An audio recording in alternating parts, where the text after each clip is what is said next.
반갑습니다. 여러분 추석 연휴 잘 지내셨나요? 저도 추석 연휴 동안 합동제사 및 여러 일들을 지내느라 정신없이 추석을 보냈습니다. 코로나 사회적 거리 4단계가 계속해서 길어지고 있어서 여러분들을 볼 수 없어서 아쉬운 마음만 남습니다. 그래도 10월이면 여러분들을 볼 수 있을 거란 생각에 마음이 설렙니다. 자, 오늘은 저번 편에 이어서 내 안의 키워드 부시기에 대해서 이야기해 보도록 하겠습니다.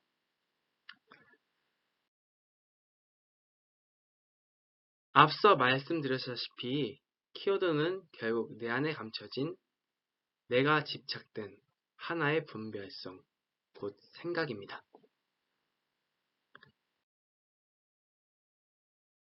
내가 태어나기 전부터 가지고 있었거나 현재 부모님을 만나 만들어졌거나 살아가면서 학습되었거나 혹은 경험되었거나 해서 내 안에 만들어진 고정된 생각들이 바로 키워드인 것입니다.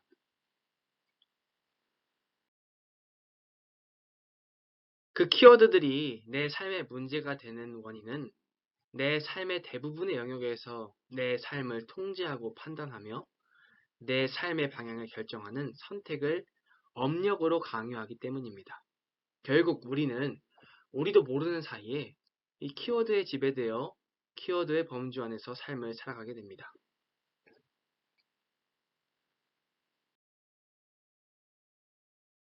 그렇게 되면 우리는 자유로운 삶을 살아가는 게 아니라 키워드의 노예로 살아가게 됩니다. 내가 알아차리지도 못하는 사이에 키워드에 구속되어 키워드가 이끄는 방향으로 삶을 전개해 나간다는 겁니다. 그것을 해결하기 위해서 말씀드린 것이 바로 키워드 부식이었습니다. 키워드 부식이를 하기 위해서는 먼저 키워드에 구속되어 있는 자신을 알아차려야 하는데 그것을 알려주는 가장 좋은 신호가 감정이라고 이미 여러분께 말씀드렸습니다. 강한 감정이 일어났다는 것은 내가 키워드에 구속되어 있다는 반증입니다. 그 신호를 통해 우리는 우리 스스로를 확인하고 돌아볼 수 있습니다. 감정의 신호를 통해 내가 키워드에 휩싸여 있다는 사실을 알겠다면 그 다음에 해야 할 일은 멈추는 공부입니다. 전편에 설명드렸던 정신수양이 바로 그 방법입니다. 정신수양을 통해 마음의 힘을 키워서 마음의 자주력을 키워나감으로써 감정이 요동칠 때 그것을 멈출 수 있어야 우리는 내 안의 키워드를 발견하고 해결해 나갈 수 있습니다.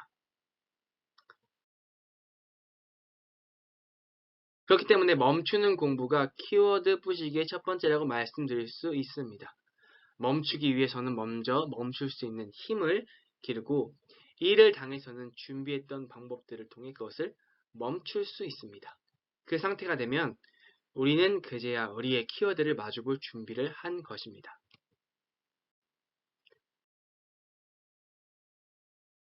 키워드 부시기를 하기 위해서는 먼저 우리의 키워드에 대해서 명확하게 알아야 할 필요가 있습니다.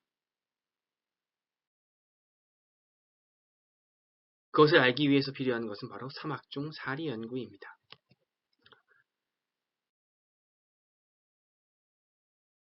사리 연구란 말 그대로 사와 리를 연마하고 궁구하는 것을 이야기합니다. 이것을 조금 더 길게 풀이하면 인간의 다단한 일과 우주의 천리를 연마하고 궁구하는 것을 말합니다. 정전에서는 이를 이렇게 이야기합니다. 사라함은 인간의 12이해를 이름이요 일함은 곧 천조의 대소유무를 이름이니 대라함은 우주 만유의 본체를 이름이요 소라함은 망상이 형형색색으로 구별되어 있음을 이름이요 유무라함은 천지 추나추동 사시순환과 풍운으로 상설과 만물의 생로병사와 흥망성쇠의 변태를 이름이며 연구라함은 사리를 연마하고 궁구함을 말하는 것입니다.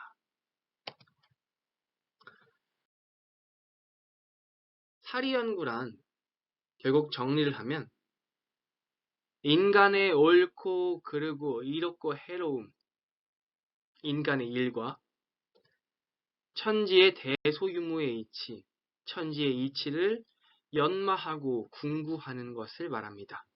우리의 키워드도 이 범주를 벗어나지는 못합니다. 결국 키워드라는 것은 인간의 삶 속에서 형성된 우주의 이치 중 하나이기 때문이죠. 우리의 키워드를 가만히 살펴보면 우리의 키워드라는 것은 결국 인간의 삶 속에서 결정된 하나의 패턴입니다.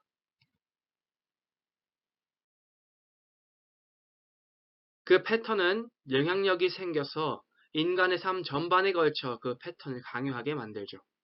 패턴이라고 해서 행동의 영역에서만 생각해서는 안 됩니다. 우리의 정신 영역에서 이루어지는 반복되는 사고와 사고의 과정, 그리고 그 결과가 더 무서운 패턴이기 때문입니다. 하지만 그것 또한 결국 대소유무의 이치를 벗어나지는 않습니다. 그렇기 때문에 이 패턴들이 어떻게 이루어져 있는가 우리는 반드시 파악할 수 있고 공부할 수 있습니다. 또 구조를 알아야만 하는 것은 우리가 가지고 있는 키워드를 벗어나기 위해서는 그 구조를 파악해야 하기 때문입니다. 그리고 그래야만 우리는 그것에서 자유로워질 수 있습니다.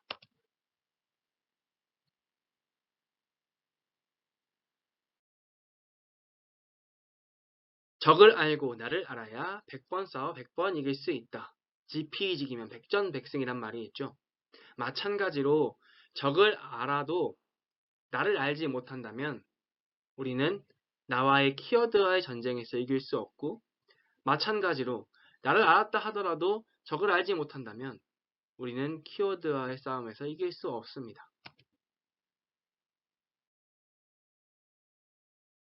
그렇기 때문에 나를 아는 동시에 내 키워드를 알아야 우리는 내 안의 키워드를 해결할 수 있습니다. 이 단계에서 키워드를 해결하기 위해서 중요한 것은 바로 의문입니다. 왜? 이 한마디가 굉장히 중요한 역할을 합니다. 우린 항상 스스로에게 질문을 던져야 합니다.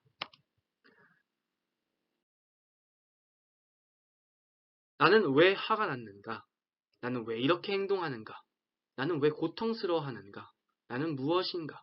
질문을 던질 때 그것이 원인이 되어 결과가 나오게 되는 겁니다. 키워드를 살필 때도 마찬가지입니다. 저는 요즘 여색에 미친 사람들을 보면 굉장히 화가 납니다. 제 주변 지인들 중에서도 여자애 혹은 이성에 미쳐있는 친구들을 보면 몇몇을 보는데 그 모습을 보니 저는 그냥 스스로 굉장히 화가 났습니다.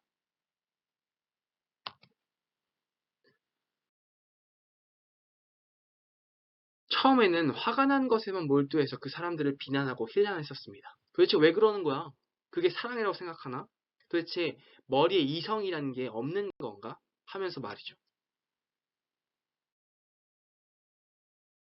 그러다 내가 화를 내고 있다는 사실을 알아차리 질문을 던졌죠. 나는 왜 화가 났는가? 여자에 미치면 안 되니까. 여자에 미치는 게 왜? 그게 정말 사랑이라고 생각해? 그게 맞는 거야? 사람의 도리를 다해야지. 그게 사람의 도리를 다하지 않는 건가? 이렇게 질문들이 오갔습니다. 그러면서 그래서 더 안 되는 거야. 욕망에 빠져서 사는 게 사람이야? 그건 노예 생활이야. 스스로 이렇게 생각을 했죠. 그런데 또 이런 대답이 들어왔습니다. 사람은 원래 욕망이 있잖아. 그러면서 한 가지의 질문이 저에게 또 하나 찾아왔습니다. 그럼 너는? 이렇게 꼬리에 꼬리를 문 질문들 속에서 그럼 너는이라는 대답이 나온 겁니다.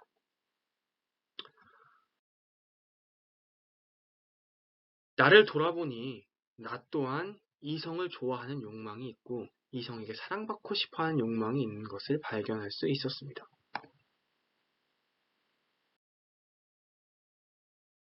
그러면서 한편으로 그것을 거부하는 자신을 발견하게 되죠. 그것은 옳지 못한 것이라는 생각이 강하다 보니 그런 모든 행위들에 대해 거부하고 있는 자신을 발견했습니다. 그러면서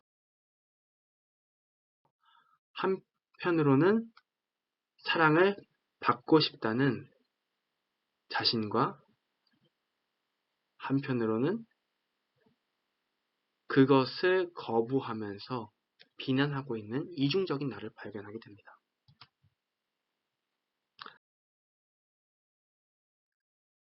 사랑을 실감하고 싶은 나를 비난함으로써 그것을 추구하는 사람보다 자신이 더 낫다고 스스로 위로하고 있는 자신 또한 발견하게 됩니다.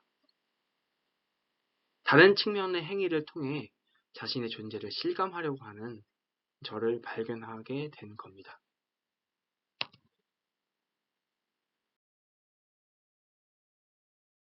한 사람은 보이는 측면의 여성이라는 존재가 주는 사랑과 관계를 통해 그것을 확인하려 했고, 한 사람은 보이는 측면을 거부하고 더 낫다고 자부하는 보이지 않는 측면의 확인을 얻으려고 했던 겁니다.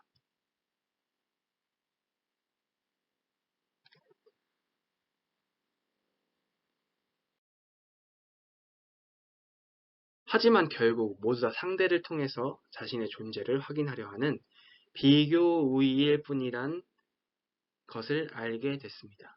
이건 진리적인 접근이 아니었죠. 뿐더러 소모적인 확인 작업일 뿐이라는 것을 또다시 알게 됐습니다. 처음에는 옳고 그르고 좋고 나쁨을 이라는 테두리 안에서 생각의 영역이 머물러 있었다면 질문이 계속되면 이어 계속될수록 대소유무 차원에서 그 생각의 영역이 확장됐습니다. 소를 통해서 상대와 나의 개별적인 상태를 확인하고 유무를 통해서 나와 그가 끊임없이 반복되는 상태를 확인하고 마지막으로 그와 내가 둘이 아닌 상태를 확인하게 되는 겁니다.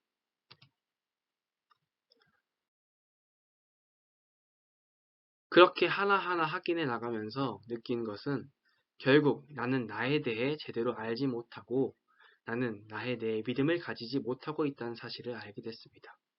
결국 나에 대한 무지와 불신에서 내 키워드들이 발현된다는 사실 또한 알게 됐습니다.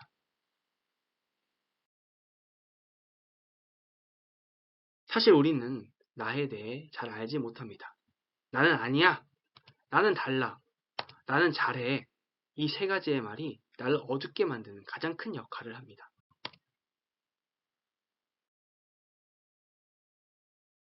보통 키워드를 만나 감정이 일어났을 때 내면에서 나는 아니야. 나는 달라. 나는 잘해. 라는 말이 떠오르고 내 앞에 나타난 상대와 상황을 거부하게 만듭니다. 그러면서 끊임없이 상대를 시비 이해로 관측하고 판단하게 되죠. 정작 자신으로 그 바라봄을 가져오지는 못하고 내 안에 숨어있는 키워드에 힘을 실어주기만 합니다. 그렇게 우리는 부서지기 힘든 내 안의 키워드를 가지게 되는 겁니다. 그렇게 되면 당연하게도 삶은 고통으로 점칠될 수밖에 없겠죠. 설사 이 세 가지를 넘어 자신과 상대를 파악했다 하더라도 좋지 못한 측면에만 쏠려서 모든 가능성들을 말살해 버리고는 나는 쓸모없어, 상대도 쓸모없어 라는 생각으로 빠지고 마는 게 너무나 쉬운 패턴입니다. 이 모든 패턴들은 결국 모두 무지와 불신에서 비롯된 일련의 과정들입니다.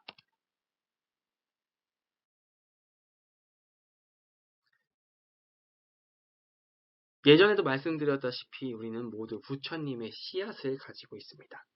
여러 가능성을 가지고 살아가죠. 어떤 측면에 힘을 실어주느냐에 따라 삶의 방향과 척도가 바뀌게 되는 겁니다. 그러나 우리는 그런 측면들을 무시한 채 현재 보여지는 상대와 자신의 모습만을 생각하면서 집착하면서 그것이 명백히 자신이라고 착각을 하고 살아갑니다. 하지만 그것은 철저히 자신에 대해 무지한 게 맞다고 할 수 있습니다. 우리는 자신에 대해 알지 못하기 때문에 우리 스스로를 불신하게 되는 겁니다. 이런 쌍의 신앙이란 자기가 곧 부처이며 자기의 성품이 곧 법인 것을 하기 잘하는 것이라고 정산종사법어 원리편 3장에서 말씀해 주십니다. 우리의 마음은 부처임을 믿는 것으로부터 내 안에 키워드 부시기를 시작하게 합니다. 이 전제를 바탕으로 했을 때 진정으로 우리는 내 안의 키워드를 발견하고 내 자신의 본 모습을 확인할 수 있습니다. 우리의 마음은 부처임을 믿는 것으로부터 내 안의 키워드 부시기는 시작되는 겁니다. 이 전제를 바탕으로 했을 때 진정으로 우리는 내 안의 키워드를 발견하고 내 자신의 본 모습을 확인할 수 있습니다. 그렇게 했을 때 그 키워드를 어떻게 해결할 것인지 참된 방법을 찾을 수 있게 됩니다. 또 그 방법을 실행하기 위해서는 내 안의 키워드의 구조를 여실히 알아야 되겠죠. 그래서 사리 연구가 필요한 겁니다.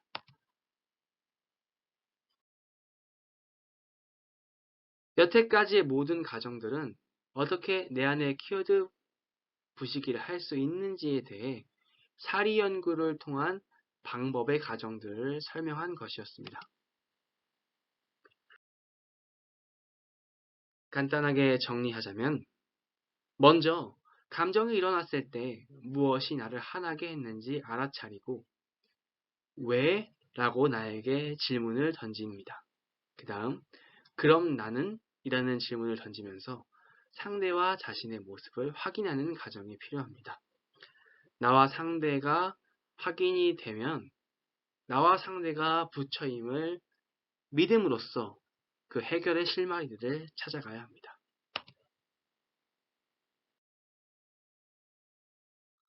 우리는 모두 자유롭게 살고 싶어하는 사람들입니다.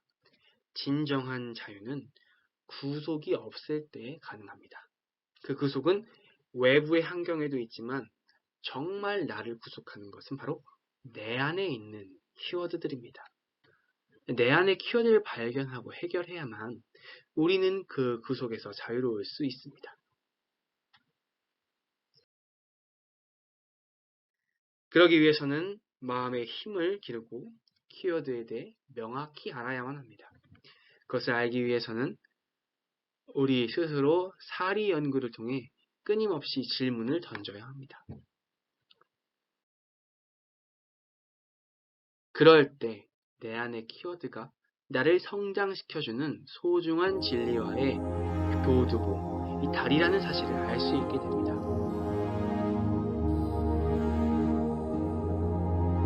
그럼 여러분 모두 남은 9월, 다가오는 10월 잘 보내시길 염원드리면서 건강 조심하시고 행복하시길 바랍니다. 오늘 준비했던 설교는 여기까지고요. 여러분들께서도 내 안에 있는 나만이 가지고 있는 똘똘 뭉친 집착된 한 생각을 찾으면서 그 생각들을 천천히 녹여가며 나와 또 다른 나와 만남을 통해서 진정한 나, 이런 쌍 진리와 하나 되는 나를 찾아가는 여행을 행복하게 하시길 기원드립니다. 댓글을 남겨야 출석 체크가 가능하니 꼭 댓글을 남겨주시기 바랄게요. 그럼 한 주 잘 마무리하시고 이상으로 설교를 마치겠습니다. 감사합니다.